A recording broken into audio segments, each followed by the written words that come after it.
që të kërkohet nata e Kadrit në formë mekanike.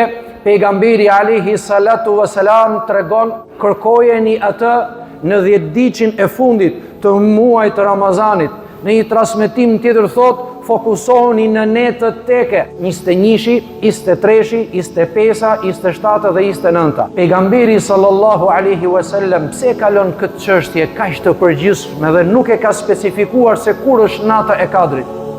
Në mënyrë që ne ta kërkojmë atë natë jo në formë mekanike dhe teknike, por në formë shpirtërore, duke filluar me zemrën tonë, me shpirtin tonë, me mendjen tonë, me fjalët tona, me veprat tona, gjithë qenien tonë. Ti përgjërohemi Zotit fuqiplot, ti falemi atij, ta adhurojmë atë, ta agjërojmë një agjërim vërtet të dobishëm, një agjërim i cili na bën të largohemi nga gjërat e kota, nga gjërat e padobishme, nga gjërat e ndaluara, nga zullumet dhe padrejtësitë, nga gjithçka që nuk do të jetë për ne në ditën e gjykimit, por ndoshta mund të jetë kundër nesh. Ky është një agjërim i vërtetë, edhe në këtë formë afrohet besimtari te Allahu xhelle xhelalu, edhe po në këtë formë besimtari është ai i cili e pret natën e Kadrit. Shumica e njerëzve gjithmonë e lidhin çështjen me shpërblimin. Është natë teke, do bëj disa adhurime, mund t'jap disa sadaka, do lexoj pak Kur'an, ke bërë gjën më të mirë, por në formë kështu të